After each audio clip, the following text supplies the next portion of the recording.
नमस्कार ओडिशा। तो चलतु जानिबा आजिर 20टी बड़ मुख्य खबर। सुभद्रा योजना, राशन कार्ड, सीएम किसान आवास योजना, पीएम किसान, श्रम कार्ड, आयुष्मान कार्ड भत्ता एमती अनेक गुरुत्वपूर्ण खबर जानिपारे। से वीडियो को लाइक करने सहित आम चैनल को सब्सक्राइब करूँ, जहाद्वारा जब भी जेकोसी ओडिशा देश विदेश प्रति खबर सर्वप्रथम जानिपारे आम चैनल माध्यम। तो चलतु आउ डेरी न करी आजिर खबर उपर नजर पकईबा। प्रथम खबर नंबर 1 सरकार बांटिले 2.5 लाख अधिक पक्का घर। वर्षक सरकार बांटिले 2.5 लाख अधिक पक्का घर। एने पंचायत राज मंत्री विधानसभा लिखित उत्तर रखिंट। 2024-25 मध्य 2,81,000 परिवार को पक्का घर मंजूर होती। 306 भूमिहीन परिवार को जमी प्रदान कर अंत्योदय गृह योजना एवं सुधा 1.58 लाख परिवार को पक्का घर जगै दि जाए। पीएम आवास योजना 28,07,000 परिवार को पक्का घर मिली। आवास प्लस सर्वे 77.89 लाख परिवार पक्का घर पाइबा योग्य विवेचित होती खबर मिली। आज परवर्ती खबर नंबर 2 फेब्रुआरी 2027 पूर्व राज्य में हेबने पंचायत निर्वाचन। राज्य सरकार नेला बड़ निष्पत्ति। पंचायत निर्वाचन पूर्व ग्राम पंचायत गुड़िकर कौन साधारण पुनर्गठन किंवा नूतन सीमा निर्धारण न करने राज्य सरकार निष्पत्ति नहीं।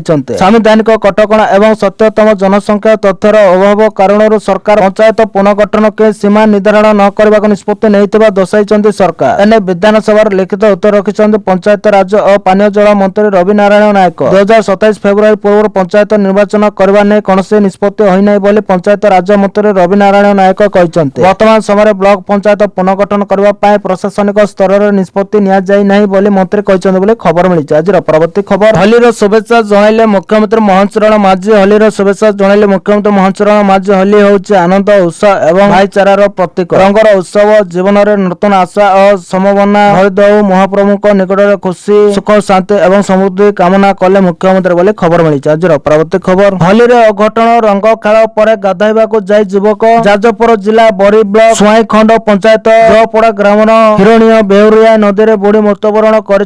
सूचना योग्य रंग खेल पर सांग मान नदी को गाधोइबा जाइतिबा बेले बुड़ी जाइथिले। सेठारे थिबा सांग माने खोजाखोजी करबा सह अग्निशम बाहिनी को खबर दैथिले। अग्निशम बाहिनी पहुंचवा विलंब हेबारु ग्रामवासी हिरण को उद्धार कर जाजपुर मुख्य चिकित्सालय को नहीं। सेठारे डाक्टर तांको मृत्यु घोषणा करथिले बोले खबर मिली। आज परवर्ती खबर शेष होला चलित वर्षर मैट्रिक परीक्षा में प्रकाश पाइबो रिजल्ट। बोर्ड देला बड़ सूचना। सरिला चलित वर्षर मैट्रिक परीक्षा। यारी भीतर राज्य में मैट्रिक परीक्षा फलाफल को नहीं अपेक्षार छात्र छात्री आसी बड़ सूचना। माध्यमिक शिक्षा परिषद बोर्ड पक्षर जना पड़े जे चलित वर्षर मैट्रिक रिजल्ट मे मासर प्रथम किंवा द्वितीय सप्ताह में प्रकाश पाइपारे। एने सूचना दे बोर्ड सभापति श्रीकांत दराई कहते जे मूल्यांकन प्रक्रिया जोरदार भाव चली। ओएमआर खाता देखा काम आरंभ हो सारी बेले आसंता 19 तारिख सब्जेक्टिव खाता मूल्यांकन आरंभ होब बोली से कहते। मूल्यांकन प्रक्रिया समग्र राज्य में मोट 55 केंद्र व्यवस्था करा जायछि। प्राय 15,000 निरीक्षक को यह काम नियुक्त करा जायछि। बोर्ड पक्षरु कहा जायछि जे फलाफल प्रकाश पूर्व समस्त प्रक्रिया सठिक भाव जांच करा जिवो, जहा द्वारा छात्र छात्री माने न्यायसंगत मूल्यांकन पाई परिबे। रिजल्ट प्रकाश पर छात्र छात्री माने बोर्ड रो अधिकृत वेबसाइट माध्यम निज फलाफल देखि पारिबे बोले खबर मिली। आज परवर्ती खबर नो पाई सरप्राइज राज्यसभा प्रार्थी घोषणा हेबा पर एमिति कहले सुजीत कुमार। राज्यसभा प्रार्थी घोषणा कला भाजपा। मनमोहन सामल प्रथम आसन पाई एवं सुजीत कुमार द्वितीय आसन पाई प्रार्थी होइचंते। एने मंगलवार भाजपा केंद्रीय कमिटी ना घोषणा करिछि। प्रार्थी घोषणा पर सुजीत कुमार प्रतिक्रिया दे कहचंते मो पाई सरप्राइज। महाप्रभु जगन्नाथ को कृतज्ञता, ओडिशावासी को आशीर्वाद रहिछि। भाजपा क्रमकर्ता को धन्यवाद। विगत 6 वर्ष रे केबिके जिला पाई बहु काम करिछि। आगको मध्य केबिके जिलार भित्तिभूमि पाई उद्यम रहिबो। सेपटे भारतीय जनता पार्टीर राज्यसभा प्रार्थी घोषणा हेबा पर अभिनंदन जणाइछन्ते मुख्यमंत्री मोहन चरण माझी। मुख्यमंत्री कहछन्ते आपणकर सफलता पाई महाप्रभु श्री जगन्नाथଙ୍କ निकटरे प्रार्थना करूछि बोले खबर मिलिछि। आज परवर्ती खबर डीजीपी को ऐतिहासिक घोषणा। बलांगीर और बरगड़ हैला संपूर्ण नक्सल मुक्त। बलांगीर और बरगड़ हैला नक्सल मुक्त। राज्य में नक्सल विरोधी अभियान रे ओडिशा पुलिस को ऐतिहासिक सफलता मिलिछि। डीजीपी जगेश बहादुर खुरानिया बलांगीर और देवगढ़ जिला को नक्सल मुक्त जिला भाव घोषणा करछन्ते। छत्तीसगढ़ महासमुंद जिले में 15 जन माओवादी अस्त्र त्याग कर समाजर मुख्य शर्तरे सामिल होइछन्ते। एही माओवादी माने बरगड़ बलांगीर महासमुंद डिविजन रे सक्रिय थिले, जा फल बरगड़ और बलांगीर जिला को संपूर्ण नक्सल मुक्त घोषणा करा जायछि। सुरक्षा बाहिनी तरफ दीर्घ दिन धरी चलितबा मिलित अभियान, गोइंदा सूचना, स्थानीय लोकंक सक्रिय सहयोग फल दुई जिलू नक्सल कार्यकलाप संपूर्ण रूपे मुक्त ହୋଇପାରିଛି ବୋଲି ଡିଜିପି ସୂଚନା ଦେଇଛନ୍ତି ବୋଲି ଖବର ମିଳିଛି। ଆଜିର ପରବର୍ତ୍ତୀ ଖବର, ରାଜ୍ୟରେ ଆରମ୍ଭ ହେବ ଇ ବାଇକ୍ ଦିଦି ଯୋଜନା। ମୋଟା ଅଙ୍କର ଟଙ୍କା କମାଇବେ ମହିଳାଙ୍କ ସୁରକ୍ଷା ନିଯୁକ୍ତି ଏବଂ ପରିବେଶକୁ ଧ୍ୟାନରେ ରଖି ସରକାର ଖୁବ୍ ଶୀଘ୍ର ଇ ବାଇକ୍ ଦିଦି ଯୋଜନା ଆରମ୍ଭ କରିବାକୁ ଯାଉଛନ୍ତି। ଏହି ଯୋଜନାର ଲକ୍ଷ୍ୟ କେବଳ ଏକ ନୂତନ ରାଇଡ୍ ହେଲିଂ ସେବା ଆରମ୍ଭ କରିବା ନୁହେଁ, ବରଂ ମହିଳାମାନଙ୍କୁ ଆତ୍ମନିର୍ଭରଶୀଳତା ସହିତ ସଶକ୍ତ କରିବା ଏବଂ ସହରରେ ସୁରକ୍ଷିତ ଯାତ୍ରା ବିକଳ୍ପ ପ୍ରଦାନ କରିବା। ବର୍ତ୍ତମାନ ଏହି ଯୋଜନା ପ୍ରସ୍ତାବ ପର୍ଯ୍ୟାୟରେ ଅଛି, କିନ୍ତୁ ଯଦି ସବୁକିଛି ଯୋଜନା ଅନୁଯାୟୀ ହୁଏ ତେବେ ମହିଳା ଆରୋହୀମାନଙ୍କୁ ଖୁବ୍ ଶୀଘ୍ର ଦିଲ୍ଲୀର ରାସ୍ତାରେ ଇଲେକ୍ଟ୍ରୋନିକ୍ ବାଇକ୍ ଚଲାଉଥିବାର ଦେଖାଯାଇପାରିବ ବୋଲି ଖବର ମିଳିଛି। ଆଜିର ପରବର୍ତ୍ତୀ ଖବର, ହୋଲିରେ ରାଜ୍ୟ କର୍ମଚାରୀଙ୍କୁ ବଡ଼ ଉପହାର 3% ବଢିଲା ଡିଏ। ହୋଲି ଅବସରରେ ମଧ୍ୟପ୍ରଦେଶ ସରକାରୀ କର୍ମଚାରୀ ଏବଂ ପେନ୍ସନଭୋଗୀଙ୍କୁ ଏକ ଗୁରୁତ୍ୱପୂର୍ଣ୍ଣ ଖୁସି ଖବର ମିଳିଛି। ମୋହନ ଯାଦବଙ୍କ ନେତୃତ୍ୱାଧୀନ ରାଜ୍ୟ ସରକାର ମହଙ୍ଗା ଭତ୍ତା ଡିଏରେ 3% ବୃଦ୍ଧି ଘୋଷଣା କରିଛନ୍ତି। ଏହି ନିଷ୍ପତ୍ତି ଦ୍ୱାରା ରାଜ୍ୟର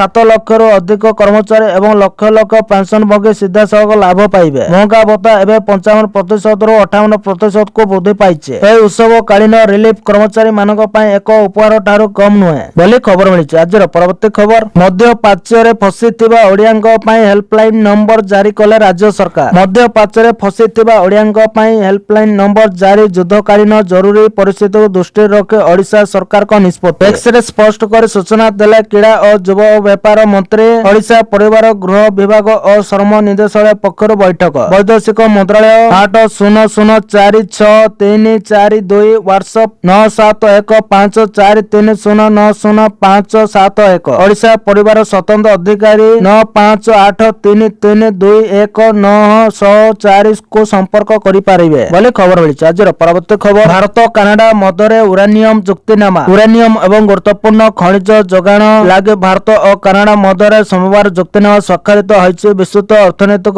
ସହଭାଗିତା ଚୁକ୍ତିନାମା ନେଇ ଖୁବ୍ ଶୀଘ୍ର ସହମତିରେ ପହଞ୍ଚାଇବାକୁ ଉଭୟ ଦେଶ ପ୍ରତିଶ୍ରୁତିବଦ୍ଧ ଦେଇଛନ୍ତି। 2023 ସୁଦ୍ଧା ଦ୍ୱିପକ୍ଷୀୟ ବାର୍ଷିକ ବାଣିଜ୍ୟ କାରବାର $50 ବିଲିୟନ ପହଞ୍ଚାଇବା ସମେତ ସମ୍ପର୍କ ବଢ଼ାଇବା ନେଇ ପ୍ରଧାନମନ୍ତ୍ରୀ ନରେନ୍ଦ୍ର ମୋଦି ଏବଂ ତାଙ୍କ କାନାଡା ପ୍ରତିପକ୍ଷ ମାର୍କ କାର୍ନି ନୂଆ ଢାଞ୍ଚା ଚୂଡ଼ାନ୍ତ କରିଛନ୍ତି ବୋଲି ଖବର ମିଳିଛି। ଆଜିର ପରବର୍ତ୍ତୀ ଖବର, ରାଜ୍ୟସଭା ପ୍ରାର୍ଥୀ ଘୋଷଣା କଲା ବିଜେପି।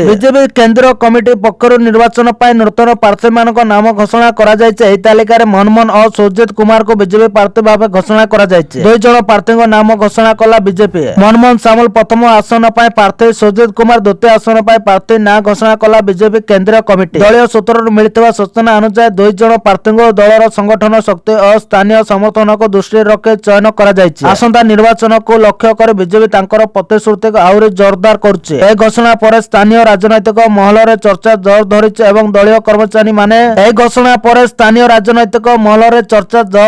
ଏବଂ ଦଳୀୟ କର୍ମୀମାନଙ୍କ ମଧ୍ୟରେ ଉତ୍ସାହ ଦେଖିବାକୁ ମିଳିଛି ବୋଲି ଖବର ମିଳିଛି। ଆଜିର ପରବର୍ତ୍ତୀ ଖବର, ସଭିଙ୍କ ଦୃଷ୍ଟି ଆକର୍ଷଣ କଲା ମୋଦିଙ୍କ ୟୁଟ୍ୟୁବ ଉପସ୍ଥିତି। ପ୍ରଧାନମନ୍ତ୍ରୀ ନରେନ୍ଦ୍ର ମୋଦି ମଙ୍ଗଳବାର ଆଉ ଏକ ସଫଳତା ହାସଲ କରିଛନ୍ତି। ସେ ୟୁଟ୍ୟୁବରେ 3 ନିୟୁତ ସବସ୍କ୍ରାଇବର ସଂଖ୍ୟା ଅତିକ୍ରମ କରି ଏପରି କରିବାରେ ପ୍ରଥମ ବିଶ୍ୱ ନେତା ହୋଇଛନ୍ତି। ବିଶ୍ୱ ନେତାମାନଙ୍କ ମଧ୍ୟରେ ପ୍ରଧାନମନ୍ତ୍ରୀ ମୋଦିଙ୍କ ୟୁଟ୍ୟୁବରେ ସର୍ବାଧିକ ସବସ୍କ୍ରାଇବର ଅଛନ୍ତି। ରାଙ୍କିଂ ଅନୁସାରେ ସେ ଏହି ବର୍ଗରେ ଅନ୍ୟ ସମସ୍ତଙ୍କୁ ପଛରେ ପକାଇ ଦେଇଛନ୍ତି। ଦ୍ୱିତୀୟ ସ୍ଥାନରେ ଅଛନ୍ତି ପୂର୍ବତନ ବ୍ରାଜିଲ ରାଷ୍ଟ୍ରପତି, ଯାଙ୍କ ପାଖରେ ପ୍ରଧାନମନ୍ତ୍ରୀ ମୋଦିଙ୍କ ସବସ୍କ୍ରାଇବର ସଂଖ୍ୟକର ପ୍ରାୟ 1/4 ଅଛି। ଏହି ସମୟରେ ପ୍ରଧାନମନ୍ତ୍ରୀ ମୋଦିଙ୍କର ସବସ୍କ୍ରାଇବର ସଂଖ୍ୟା ଆମେରିକା ରାଷ୍ଟ୍ରପତି ଡୋନାଲ୍ଡ ଟ୍ରମ୍ପଙ୍କ ତୁଳନାରେ 7 ଗୁଣରୁ ଅଧିକ। ଭାରତରେ ପ୍ରଧାନମନ୍ତ୍ରୀ ମୋଦିଙ୍କ ପ୍ରାଧାନ୍ୟ ଏବଂ ଲୋକପ୍ରିୟତା ସ୍ପଷ୍ଟ। ସବସ୍କ୍ରାଇବରଙ୍କ ଦୃଷ୍ଟିକୋଣରୁ ପ୍ରଧାନମନ୍ତ୍ରୀ ମୋଦିଙ୍କର ରାହୁଲ ଗାନ୍ଧୀଙ୍କ ତୁଳନାରେ ପ୍ରାୟ 3 ଗୁଣ ଅଧିକ ସବସ୍କ୍ରାଇବର ଏବଂ ଆମ୍ ଆଦମୀ ପାର୍ଟି ଏବଂ କଂଗ୍ରେସ ତୁଳନାରେ 4 ଗୁଣ ଅଧିକ ସବସ୍କ୍ରାଇବର ଅଛନ୍ତି ବୋଲି ଖବର ମିଳିଛି। ଆଜିର ପରବର୍ତ୍ତୀ ଖବର, ଏହି ଯୋଜନାରେ ମହିଳାଙ୍କୁ ସରକାର ଦେବେ 11,000 ଟଙ୍କା। ମହିଳାଙ୍କ ପାଇଁ ନିୟମିତ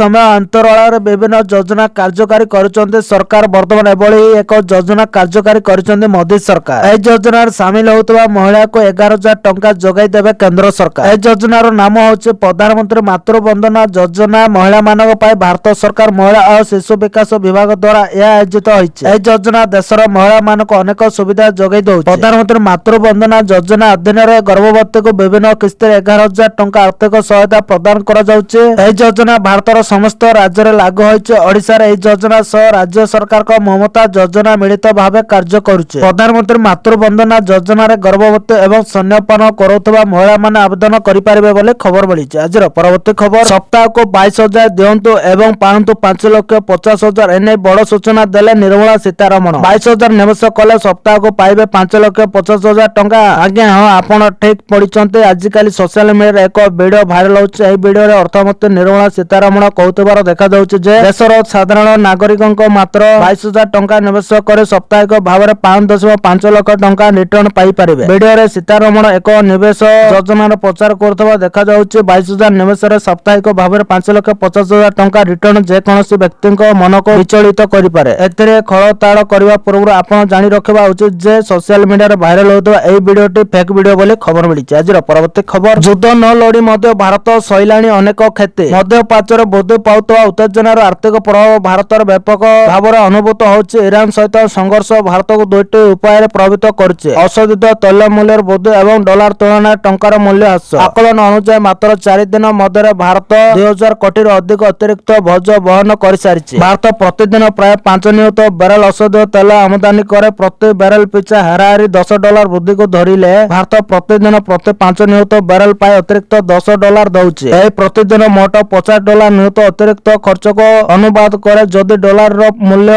91 ଟଙ୍କା କରାଯାଏ ତେବେ ଏହା ପ୍ରତିଦିନ ପ୍ରାୟ 455 କୋଟି ଟଙ୍କାର ଅତିରିକ୍ତ ଖର୍ଚ୍ଚକୁ ଅନୁବାଦ କରେ। ଫଳସ୍ୱରୂପ ମାତ୍ର 4 ଦିନ ମଧ୍ୟରେ ତେଲ ମୂଲ୍ୟ ବୃଦ୍ଧି ପାଇବା ଫଳରେ ପ୍ରାୟ 1820 କୋଟି ଟଙ୍କାର ଅତିରିକ୍ତ ବୋଝ ପଡ଼ିଛି ବୋଲି ଖବର ମିଳିଛି। ଆଜିର ପରବର୍ତ୍ତୀ ଖବର, ସଡ଼କ ଦୁର୍ଘଟଣା ପୀଡ଼ିତାଙ୍କୁ ସାହାଯ୍ୟ କଲେ ସରକାର ଦେବେ 25,000 ଟଙ୍କା। ଦିଲ୍ଲୀ ସରକାର କେନ୍ଦ୍ର ସରକାରଙ୍କ ରାହବୀର ଯୋଜନାକୁ ଦିଲ୍ଲୀରେ କାର୍ଯ୍ୟକାରୀ କରିବାକୁ ନିଷ୍ପତ୍ତି ନେଇଛନ୍ତି। ଏହି ଯୋଜନା ଖୁବ୍ ଶୀଘ୍ର କାର୍ଯ୍ୟକାରୀ ହେବ ବୋଲି ଆଶା କରାଯାଉଛି। ଏହି ଯୋଜନା ଅଧୀନରେ ଯେଉଁମାନେ ସଡ଼କ ଦୁର୍ଘଟଣାରେ ଗୁରୁତର ଆହତକୁ ସାହାଯ୍ୟ କରନ୍ତି ସେମାନଙ୍କୁ 25,000 ଟଙ୍କା ପୁରସ୍କାର ମିଳିବ। ଦିଲ୍ଲୀ ମୁଖ୍ୟମନ୍ତ୍ରୀ ରେଖା ଗୁପ୍ତା ଘୋଷଣା କରିଛନ୍ତି ଯେ ଦିଲ୍ଲୀ ଏବେ କେନ୍ଦ୍ର ସରକାରଙ୍କ ରାହବୀର ଯୋଜନା ଗ୍ରହଣ କରିବ। ଏହି ଯୋଜନାର ଲକ୍ଷ୍ୟ ସଡ଼କ ଦୁର୍ଘଟଣାରେ ଆହତକୁ ତୁରନ୍ତ ସହାୟତା ପ୍ରଦାନ କରୁଥିବା ଲୋକଙ୍କୁ ଉତ୍ସାହିତ କରିବ। ଆସନ୍ତୁ ଆମେ ବର୍ଣ୍ଣନା କରିବା ଯେଉଁମାନେ ସଡ଼କ ଦୁର୍ଘଟଣା ପୀଡ଼ିତାଙ୍କୁ ସାହାଯ୍ୟ କରନ୍ତି ସେମାନେ କିପରି 25,000 ପୁରସ୍କାର ପାଇବେ ଏବଂ କେଉଁଠାରେ ଆବେଦନ କରିବେ। ଯଦି ଜଣେ ବ୍ୟକ୍ତି ଦୁର୍ଘଟଣାର ପ୍ରଥମ ଘଣ୍ଟା ଗୋଲ୍ଡେନ୍ ଆୱାର ମଧ୍ୟରେ ସଡ଼କ ଦୁର୍ଘଟଣାରେ ଗୁରୁତର ଆହତ ପୀଡ଼ିତକୁ ହସ୍ପିଟାଲ କିମ୍ବା ଟ୍ରମା ସେଣ୍ଟରରେ ପହଞ୍ଚାଇ ଦିଅନ୍ତି ତେବେ ତାଙ୍କୁ 25,000 ପୁରସ୍କାର ଦିଆଯିବ ବୋଲି ଖବର ମିଳିଛି। ଆଜିର ପରବର୍ତ୍ତୀ ଖବର, ଆଉ କେତେ ଦିନ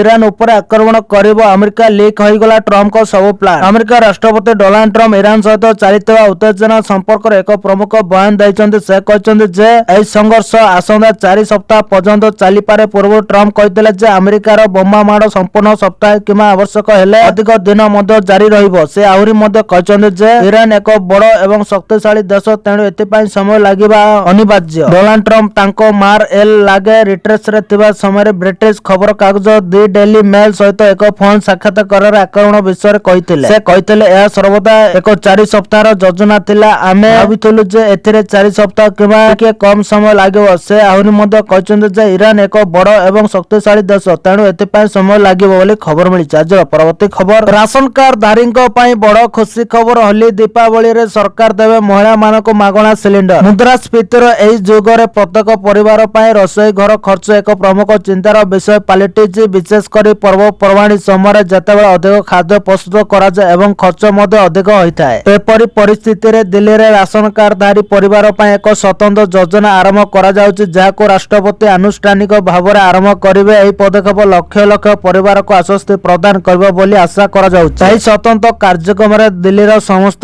ରାସନ କାର୍ଡଧାରୀ ପରିବାରକୁ ହୋଲି ଏବଂ ଦୀପାବଳି ସମୟରେ ପ୍ରତିବର୍ଷ 2ଟି ମାଗଣା ଏଲପିଜି ସିଲିଣ୍ଡର ଯୋଗାଇବା ପାଇଁ ଏକ ଯୋଜନାର ଶୁଭାରମ୍ଭ କରାଯିବ। ମୁଖ୍ୟମନ୍ତ୍ରୀ ଶ୍ରୀମତୀ ରେଖା ଗୁପ୍ତାଙ୍କ ଅନୁଯାୟୀ ଏହି ସୁବିଧା ପ୍ରତ୍ୟକ୍ଷ ଲାଭ ହସ୍ତାନ୍ତର ଡିବିଟି ମାଧ୍ୟମରେ ଯୋଗାଇ ଦିଆଯିବ। ଗୋଟିଏ ଏଲପିଜି ସିଲିଣ୍ଡରର ବର୍ତ୍ତମାନର ମୂଲ୍ୟ ସହିତ ସମାନ ପରିମାଣ ପରିବାରର ମୁଖ୍ୟଙ୍କ ଆଧାର ଯୁକ୍ତ ବ୍ୟାଙ୍କ ଆକାଉଣ୍ଟରେ ସିଧାସଳଖ ଜମା କରାଯିବ। ଯେ ଏହି ସୁବିଧା ପାଇବେ ଯାହାଙ୍କ ନାମର ରାସନ କାର୍ଡ ଜାରି କରାଯାଇଛି ସେ ଏହି ସୁବିଧା ପାଇବେ ବୋଲି ଖବର ମିଳିଛି। ଆଜିର ପରବର୍ତ୍ତୀ ଖବର, ମାର୍ଚ୍ଚ 25ରୁ ରତ୍ନଭଣ୍ଡାର ଗଣତି ମଣତି ସରିଲା। ଶ୍ରୀମନ୍ଦିର ପରିଚାଳନା କମିଟିର ଗୁରୁତ୍ୱପୂର୍ଣ୍ଣ ବୈଠକ, ଦୂର ହେଲା ଲୋକଙ୍କ ଦ୍ୱନ୍ଦ୍ୱ ଓ ଆଶଙ୍କା। ଆସନ୍ତା ମାର୍ଚ୍ଚ ମାସ 25 ତାରିଖ ବୁଧବାର ଦିନ ହେବ ଅଳଙ୍କାର ଗଣତି ମଣତି ପ୍ରକ୍ରିୟା। ଏହି ପ୍ରକ୍ରିୟାରେ 2ଟି ଟିମ୍ ଉପସ୍ଥିତ ରହିବେ। ଦିନ 12:20ରୁ 1:45 ମଧ୍ୟରେ ବାହାରିଛି ମହେନ୍ଦ୍ର ବେଳା। ଚୈତ ଶୁକ୍ଳ ସପ୍ତମୀ ତିଥିରେ ଖୋଲାଯାଇ ଗଣତି ମଣତି ପ୍ରକ୍ରିୟା ଆରମ୍ଭ ହେବ। ପରିଚାଳନା କମିଟିରେ ନିଆଯାଇଛି ନିଷ୍ପତ୍ତି। 3ଟି ପର୍ଯ୍ୟାୟରେ ଅଳଙ୍କାର ଗଣତି ମଣତି ହେବ। ପ୍ରଥମେ ଚଳନ୍ତି, ପରେ ବାହାର ଓ ଶେଷରେ ଭିତର ରତ୍ନଭଣ୍ଡାରରୁ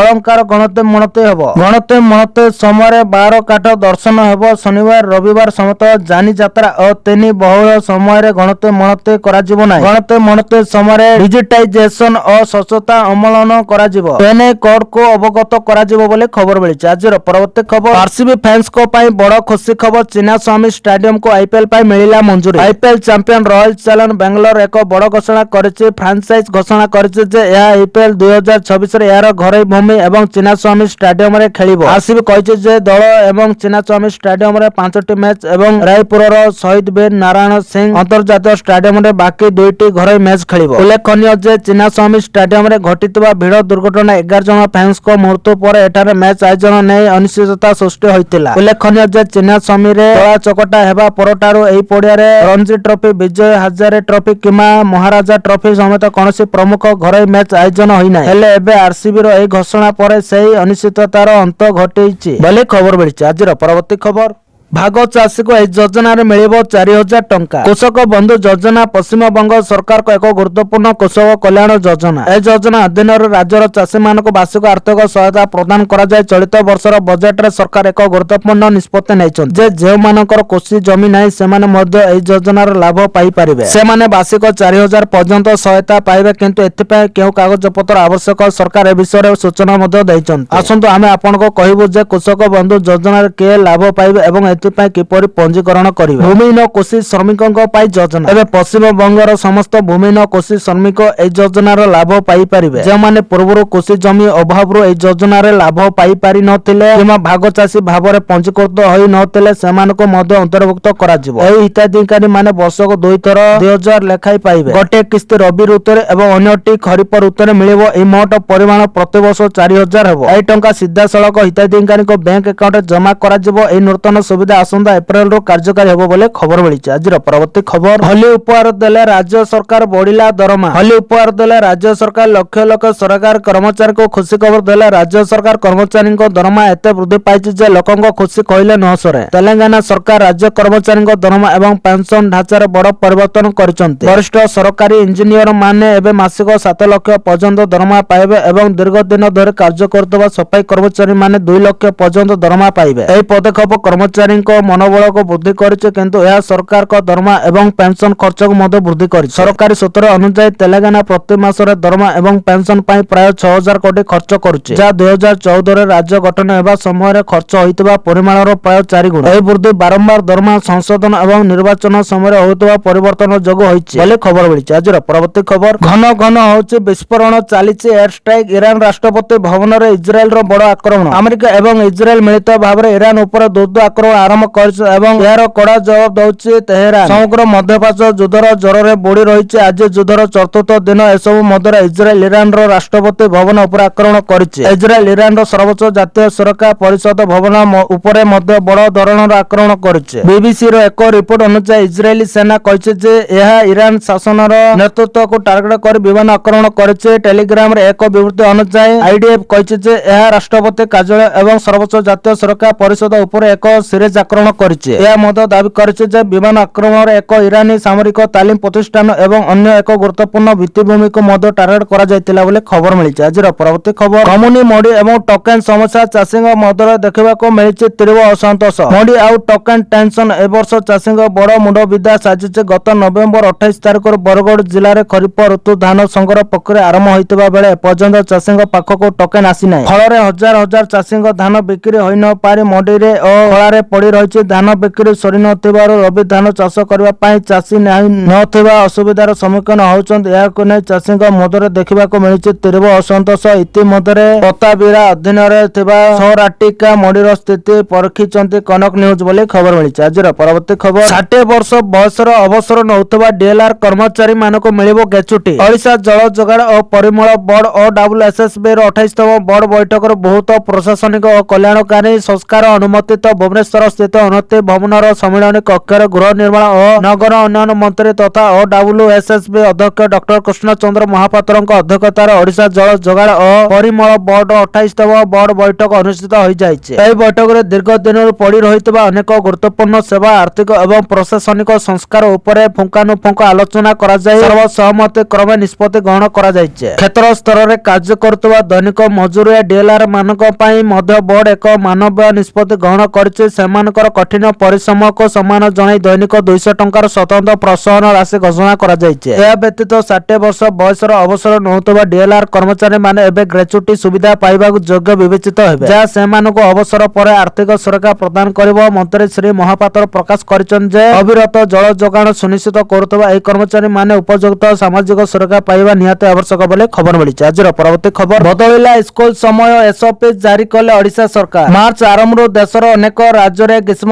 ପ୍ରଭାବର ପ୍ରଭାବ ଅନୁଭୂତ ହୋଇସାରିଛି। ଦିନର ତାପମାତ୍ରା ଉଲ୍ଲେଖନୀୟ ଭାବରେ ବୃଦ୍ଧି ପାଉଛି। ଭାରତ ପାଣିପାଗ ବିଭାଗ IMD ର ତୀବ୍ର ଗ୍ରୀଷ୍ମ ପ୍ରଭାବ ପରିସ୍ଥିତିର ପୂର୍ବାନୁମାନ ଅନୁଯାୟୀ ଓଡ଼ିଶା ସରକାର ରାଜ୍ୟର ସମସ୍ତ କଲେଜ ଏବଂ ବିଶ୍ୱବିଦ୍ୟାଳୟ ପାଇଁ ଗ୍ରୀଷ୍ମ ପ୍ରଭାବ ପରିଚାଳନା ପାଇଁ ଏକ ମାନକ କାର୍ଯ୍ୟ ପ୍ରଣାଳୀ SOP ଜାରି କରିଛନ୍ତି। ସୋମବାର ଉଚ୍ଚଶିକ୍ଷା ବିଭାଗ ଦ୍ୱାରା ଜାରି ଏକ ବିବୃତ୍ତିରେ କୁହାଯାଇଛି ଯେ ଗ୍ରୀଷ୍ମ ପ୍ରଭାବ ପରିସ୍ଥିତିର ମୁକାବିଲା ପାଇଁ ଏବଂ ଛାତ୍ର, ଶିକ୍ଷକ ଏବଂ କର୍ମଚାରୀଙ୍କ ସ୍ୱାସ୍ଥ୍ୟ ଏବଂ ମଙ୍ଗଳ ପାଇଁ ପ୍ରସ୍ତୁତି ଏବଂ ସତର୍କତାମୂଳକ ପଦକ୍ଷେପ ସୁନିଶ୍ଚିତ କରିବା ପାଇଁ ଏହି ନିର୍ଦ୍ଦେଶାବଳୀ ଜାରି କରାଯାଇଛି। ବଦଳିବ ସ୍କୁଲ କଲେଜ ସମୟ। SOP ଅନୁଯାୟୀ ସ୍କୁଲ ଏବଂ ବିଶ୍ୱବିଦ୍ୟାଳୟ ଗୁଡ଼ିକ କ୍ଲାସ, ଇଣ୍ଟରନାଲ ଏକ୍ସାମ ଓ ପରୀକ୍ଷା ସକାଳ ସମୟରେ ଆୟୋଜନ କରିବାକୁ ପରାମର୍ଶ ଦିଆଯାଇଛି। ଅପରାହ୍ନରେ ସମୟରେ ବାହାର ଖେଳକୁଦ ଓ ସହପାଠ୍ୟ କାର୍ଯ୍ୟକ୍ରମ ନିଷିଦ୍ଧ କରାଯାଇଛି। ଅତ୍ୟାବଶ୍ୟକ ହେଲେ ଏହି କାର୍ଯ୍ୟକ୍ରମ ଗୁଡ଼ିକୁ ଥଣ୍ଡା ସମୟରେ ଏବଂ ପର୍ଯ୍ୟାପ୍ତ ସୁରକ୍ଷା ବ୍ୟବସ୍ଥା ସହ ଆୟୋଜନ କରାଯିବା ଉଚିତ ବୋଲି କୁହାଯାଇଛି। SOP ରେ ଗ୍ରୀଷ୍ମ ଋତୁରେ ଜଳ ଯୋଗାଣରେ ବାଧାକୁ ରୋକିବା ପାଇଁ ନଳକୂପ, ହ୍ୟାଣ୍ଡପମ୍ପ ଏବଂ ପାନୀୟ ଜଳ ସୁବିଧା ଗୁଡ଼ିକର ଯାଞ୍ଚ ଏବଂ ମରାମତିକୁ ମଧ୍ୟ ବାଧ୍ୟତାମୂଳକ କରିଥାଏ। ଭାରତୀୟ ପାଣିପାଗ ବିଭାଗ IMD ମାର୍ଚ୍ଚ 6 ରୁ 12 ତାରିଖ ମଧ୍ୟରେ ରାଜ୍ୟରେ ତାପମାତ୍ରା ବୃଦ୍ଧି ପାଇବ ବୋଲି ପୂର୍ବାନୁମାନ କରିଛି ବୋଲି ଖବର ମିଳିଛି। ଆଜିର ପରବର୍ତ୍ତୀ ଖବର, ତେଲ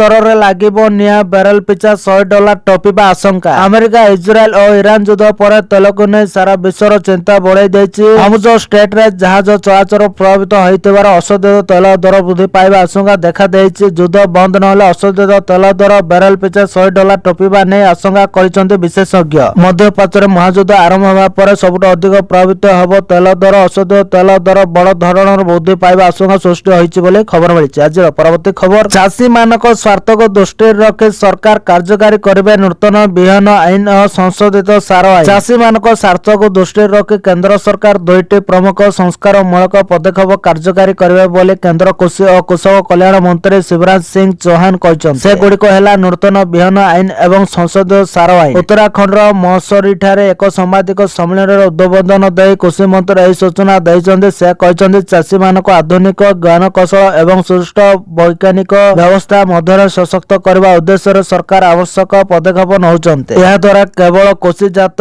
ଦ୍ରବ୍ୟ ଅମଳ ବୃଦ୍ଧି ହେବ ନାହିଁ, ବରଂ କୃଷକମାନଙ୍କର ଆର୍ଥିକ ସ୍ଥିତିରେ ମଧ୍ୟ ଉନ୍ନତି ଆସିପାରିବ। ଶ୍ରୀ ଚୌହାନ କହିଛନ୍ତି, ଚାଷୀମାନଙ୍କର ସୁବିଧା ଲାଗି ସରକାର ଏକ ପ୍ରମୁଖ ଡିଜିଟାଲ ପ୍ଲାଟଫର୍ମର ଅପଡେଟ୍ କରୁଛନ୍ତି। ଏକ ଭାରତ ପଦକ୍ଷେପ ଅଧୀନରେ କୃତ୍ରିମ ବୁଦ୍ଧିମତ୍ତା ଭିତ୍ତିକ ବ୍ୟବସ୍ଥାର ବିକାଶ କରାଯାଉଛି। ଏହାଦ୍ୱାରା ଗୋଟିଏ ସ୍ଥାନରେ ଚାଷୀମାନେ ସମସ୍ତ ତଥ୍ୟ ସମ୍ପର୍କରେ ଅବଗତ ହୋଇପାରିବେ ବୋଲି ଶ୍ରୀ ଚୌହାନ କହିଛନ୍ତି ବୋଲି ଖବର ମିଳିଛି। ଆଜିର ପରବର୍ତ୍ତୀ ଖବର, ଯୁଦ୍ଧ ଭିତରେ 8 ଦେଶ ସହ କଥା ହେଲେ ମୋଦି ହୋଇପାରେ ବଡ଼ ଘୋଷଣା। ଇରାନ ଉପରେ ଇସ୍ରାଏଲ ଆମେରିକୀୟ ଆକ୍ରମଣ ଏବଂ ଇରାନର ପ୍ରତିଶୋଧ ସହିତ ଆରମ୍ଭ ହୋଇଥିବା ଯୁଦ୍ଧ ପ୍ରତିଦିନ ତୀବ୍ର ହେବାରେ ଲାଗିଛି। ସଂଘର୍ଷର ପରିମାଣ ଏବଂ ପରିସର ମଧ୍ୟ ବିସ୍ତାରିତ ହେଉଛି। ଭାରତ ଏହାକୁ ନେଇ ଚିନ୍ତା ପ୍ରକାଶ କରିଛି। ବୈଦେଶିକ ବ୍ୟାପାର ମନ୍ତ୍ରଣାଳୟ ଏହି ବିଷୟରେ ଏକ ପ୍ରମୁଖ ବିବୃତ୍ତି ଜାରି କରିଛି। ପ୍ରଧାନମନ୍ତ୍ରୀ ମୋଦି ଓ ଓମାନର ସୁଲତାନ ଏବଂ କୁୱେତର ଯୁବରାଜଙ୍କ ସହ ମଧ୍ୟ କଥା ହୋଇଥିଲେ। ଏହି ଦେଶ ଗୁଡ଼ିକର ହେଉଥିବା ଆକ୍ରମଣ ଉପରେ ଚିନ୍ତା ପ୍ରକାଶ କରିଥିଲେ। ସେ ସେଠାରେ ରହୁଥିବା ଭାରତୀୟ ସମୁଦାୟର ମଙ୍ଗଳ ଏବଂ ସୁରକ୍ଷା ବିଷୟରେ ଆଲୋଚନା କରିଥିଲେ। ପ୍ରଧାନମନ୍ତ୍ରୀ କାତାରର Amir Sheikh Tamim bin Hamad Al ଥାନିଙ୍କ ସହ କଥା ମଧ୍ୟ ହୋଇଥିଲେ। କାତାର ଉପରେ ଆକ୍ରମଣକୁ ନିନ୍ଦା କରିଥିଲେ ଏବଂ କାତାରରେ ଭାରତୀୟ ସମୁଦାୟ ପ୍ରତି ସମର୍ଥନ ଏବଂ ଯତ୍ନ ପାଇଁ କାତାରର ଆଗାମୀକୁ ଧନ୍ୟବାଦ ଜଣାଇଥିଲେ। ଗତ 48 ଘଣ୍ଟା ମଧ୍ୟରେ ପ୍ରଧାନମନ୍ତ୍ରୀ Modi UAE, Israel, Saudi Arab, Jordan, Bahrain, Oman, Kuwait ଏବଂ କାତାରର ନେତାମାନଙ୍କ ସହ କଥା ହୋଇଛନ୍ତି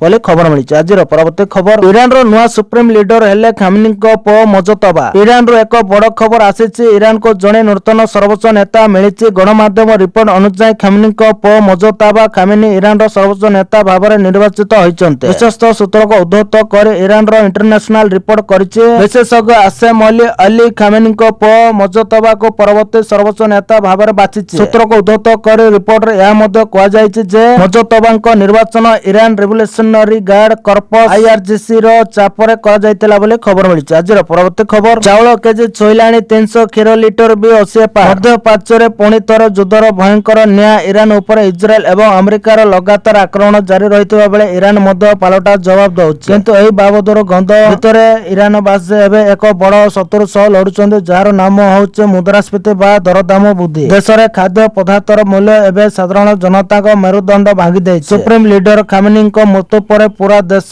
ଏବେ ଶୋକରେ ବୁଡି ରହିଛି, କିନ୍ତୁ ଏହି ଶୋକ ସହ ଯୋଡି ହୋଇଛି ଭୋକର ଜ୍ୱାଳା। ଗତ 10 ବର୍ଷ ମଧ୍ୟରେ ଇରାନରେ ଖାଦ୍ୟ ପେୟର ଦାମ ପ୍ରାୟ 30 ଗୁଣା ବଢିଛି। 2016 ମସିହାରେ ଯେଉଁ ସାପ୍ତାହିକ ଫୁଡ ବାସ୍କେଟର ମୂଲ୍ୟ 1.2 ମିଲିୟନ ରିଆଲ ଥିଲା, 2024 ବେଳକୁ ତାହା ଆଶ୍ଚର୍ଯ୍ୟଜନକ ଭାବେ 36.6 ମିଲିୟନ ରିଆଲରେ ପହଞ୍ଚିଛି। ସେହି ଅନୁପାତରେ ଲୋକଙ୍କ ଦରମା ବଢିନଥିବାରୁ ଏବେ 2 ଓଳି ଖାଦ୍ୟ ଯୋଗାଡ଼ କରିବା ମଧ୍ୟ କଷ୍ଟକର ହୋଇପଡିଛି ବୋଲି ଖବର ମିଳିଛି। ଆଜିର ପରବର୍ତ୍ତୀ ଖବର, ଖୁସି ଖବର, ଏହି ଦିନ ଆକାଉଣ୍ଟକୁ ଆସିବ ସୁଭଦ୍ରା ଟଙ୍କା। ସୁଭଦ୍ରା ଯୋଜନା ମୋହନ ସରକାରଙ୍କ ଏକ ବଡ ଯୋଜନା, ଯାହା ମହିଳାମାନଙ୍କୁ ଆର୍ଥିକ ସହାୟତା ପ୍ରଦାନ କରି ସଶକ୍ତ କରିଥାଏ। ଏହାର ପ୍ରାଥମିକ ଲକ୍ଷ୍ୟ ହେଉଛି ମହିଳାମାନଙ୍କୁ ଆତ୍ମନିର୍ଭରଶୀଳତା ପ୍ରଦାନ କରିବା ସହ ସେମାନଙ୍କ ପରିବାରକୁ ସମର୍ଥନ କରି ସଶକ୍ତ କରିବା। ଏହି ଯୋଜନା 17 ସେପ୍ଟେମ୍ବର 2024ରେ ଆରମ୍ଭ ହୋଇଥିଲା ଏବଂ ଶକ୍ତି ଏବଂ ସୁରକ୍ଷାର ପ୍ରତୀକ ଦେବୀ ସୁଭଦ୍ରାଙ୍କ ନାମରୁ ଏହାର ନାମ ନିଆଯାଇଛି। ସୁଭଦ୍ରା ଯୋଜନାର ହିତାଧିକାରୀଙ୍କ ଆକାଉଣ୍ଟରେ ଏପର୍ଯ୍ୟନ୍ତ 3ଟି କିସ୍ତି ଟଙ୍କା ପହଞ୍ଚି ସାରିଛି। 3ଟି କିସ୍ତିରେ 1 କୋଟିରୁ ଅଧିକ ହିତାଧିକାରୀ ମୋଟ 15,000 ଟଙ୍କା ପାଇସାରିଛନ୍ତି। ସୁଭଦ୍ରା ଯୋଜନା ଅଧୀନରେ ଥିବା ସମସ୍ତ ଯୋଗ୍ୟ ହିତାଧିକାରୀଙ୍କ ନିକଟରେ ପହଞ୍ଚିବା ପାଇଁ ସରକାର ନିରନ୍ତର ପ୍ରୟାସ ଚଳାଇଛନ୍ତି। ରାଜ୍ୟ ସରକାର ପୂର୍ବରୁ ଘୋଷଣା କରିଛନ୍ତି ଯେ ସୁଭଦ୍ରା ଯୋଜନା ଟଙ୍କା ସମସ୍ତ ଯୋଗ୍ୟ ହିତାଧିକାରୀଙ୍କୁ ଖୁବ୍ ଜଲଦି ମିଳିବ। ସୁଭଦ୍ରା ଯୋଜନା ଟଙ୍କାର ଚତୁର୍ଥ କିସ୍ତି ଆସନ୍ତା ଚଳିତ ମାସ ଅର୍ଥାତ୍ ମହିଳା ଦିବସର ଅର୍ଥାତ୍ ମାର୍ଚ୍ଚ 8 ତାରିଖରେ ମିଳିବ ବୋଲି ସରକାର ଘୋଷଣା କରିଛନ୍ତି। ରାକ୍ଷୀ ପୂର୍ଣ୍ଣିମାରେ ତୃତୀୟ କିସ୍ତି ଟଙ୍କା ମିଳିଥିଲା। ଯେଉଁ ମହିଳାମାନେ 31 ମାର୍ଚ୍ଚ 2025 ସୁଦ୍ଧା 21 ବର୍ଷ ବୟସରେ ପହଞ୍ଚିଛନ୍ତି, ସେମାନେ ଏହି ସରକାରୀ ଯୋଜନାରେ ଯୋଗଦାନ ପାଇଁ ଆବେଦନ ମଧ୍ୟ କରିପାରିବେ। ଯଦି ଆବେଦନକାରୀଙ୍କୁ ଯୋଗ୍ୟ ବିବେଚିତ କରାଯାଏ, ତେବେ ସେମାନେ 8 ମାର୍ଚ୍ଚରେ ସୁଭଦ୍ରା କିସ୍ତି ପାଇପାରିବେ। ସୁଭଦ୍ରାଙ୍କ ନୂତନ ହିତାଧିକାରୀ ମାନେ ମାର୍ଚ୍ଚ 8ରେ ଟଙ୍କା ପାଇବେ। ଉପମୁଖ୍ୟମନ୍ତ୍ରୀ ପ୍ରଭାତୀ ପରିଡା ଏକାଥରେ 2ଟି କିସ୍ତି ପାଇବା ବିଷୟରେ ସୂଚନା ଦେଇଛନ୍ତି। ସେପଟେ ସୁଭଦ୍ରା ପୋର୍ଟାଲ ମଧ୍ୟ ଖୋଲିସାରିଛି। ନୂତନ ହିତାଧିକାରୀ ମାନେ ଏନେ ଆବେଦନ କରିପାରିବେ। ନୂଆ ଆବେଦନ ପ୍ରକ୍ରିୟା 1 ମାସ ଧରି ଚାଲିଛି ବୋଲି ଖବର ମିଳିଛି। ତ ଧନ୍ୟବାଦ ଦର୍ଶକ ବନ୍ଧୁ ମାନେ, ଏଥିଲା ଆଜିର 20ଟି ବଡ ମୁଖ୍ୟ ଖବର। ଯଦି ଭିଡିଓଟି ଭଲ ଲାଗିଛି ହେଲେ ଭିଡିଓକୁ ଲାଇକ୍ କରିବା ସହିତ ଆମ ଚ୍ୟାନେଲକୁ ସବସ୍କ୍ରାଇବ କରି ପାଖରେ ଥିବା ବେଲ ଆଇକନକୁ ଦବାଇ ଅଲ୍ ଉପରେ କ୍ଲିକ୍ କରି ରଖନ୍ତୁ, ଯାହାଦ୍ୱାରା ଯେବେ ବି ଯେକୌଣସି ଖବର ସର୍ବପ୍ରଥମେ ଜାଣିପାରିବେ। ଆଉ ଭିଡିଓକୁ ଶେଷ ପର୍ଯ୍ୟନ୍ତ ଦେଖିଥିବାରୁ ଆପଣମାନଙ୍କୁ ବହୁତ ବହୁତ ଧନ୍ୟବାଦ।